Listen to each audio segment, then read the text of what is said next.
In the Nicene Creed that we will recite today, we will say, I believe in one holy, Catholic, and Apostolic Church. Today is the 21st Sunday of Ordinary Time, and the oneness and the holiness is what the readings are about today. We are now bringing our 5-week preaching series of the Bread of Life to conclusion today. And it's important to kind of remember where we've been and where we are now. And what do we take with us? We take with us one holy, Catholic, and Apostolic Church with us as part of this series. In fact, the phrase that said we are going to be a purified Eucharistic community. That's what we're asked to be. So remember, the series starts with, it's John chapter 6. Jesus feeds the 5,000, the loaves and the fishes, and that is the backdrop for this sacred meal that would be presented. And it was a great sign to them.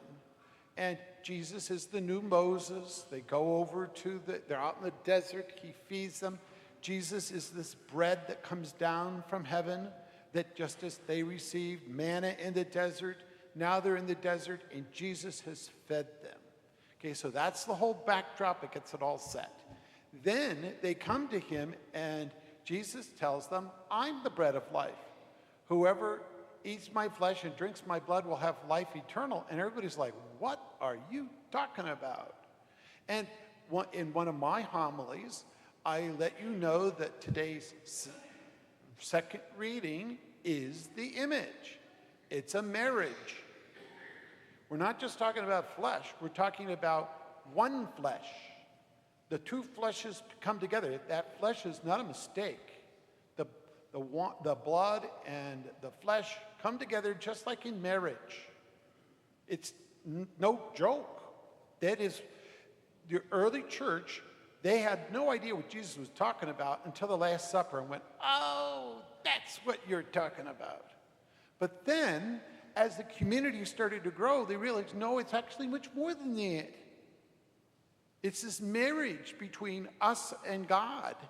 It's got an even deeper layer to it.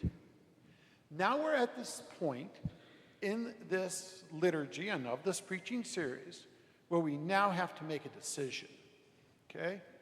And the decision is kind of a two-way street. It's a very important decision of being united with God in this invitation to be part of this wedding banquet. Every Mass is a wedding banquet. Whose wedding? Our wedding. Our wedding with God. God's wedding with us. Behold the Lamb of God who takes away the sins of the world. Blessed are those who are called to the wedding banquet of the Lamb. So just as you as a couple, you got together, you didn't say, oh yeah, we'll just kind of make it happen. You made a decision. I always like to say to all the men, gentlemen, your wives are not volunteers. They made a commitment. Okay. A real commitment. And that's why I don't like to call volunteers anything but ministers, because now you're made a commitment to God to serve God in this community. That's what happens in the Eucharist.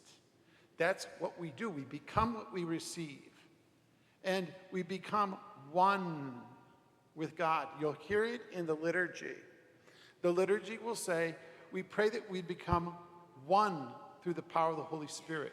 It's what we're praying for, the oneness, the unity, the unification of ideas and beliefs in this belief that we're living in the life of God because God is living within our lives. It's a powerful image that it's important for us to take with us as we go out those doors. So what do we take with us here on the conclusion of our 5-week preaching series? And it's on this 21st Sunday of Ordinary Time. Let us remember Our Bread of Life discourse is that section in John's Gospel that did not happen at the Last Supper. That happened in the context of the feeding of the 5,000.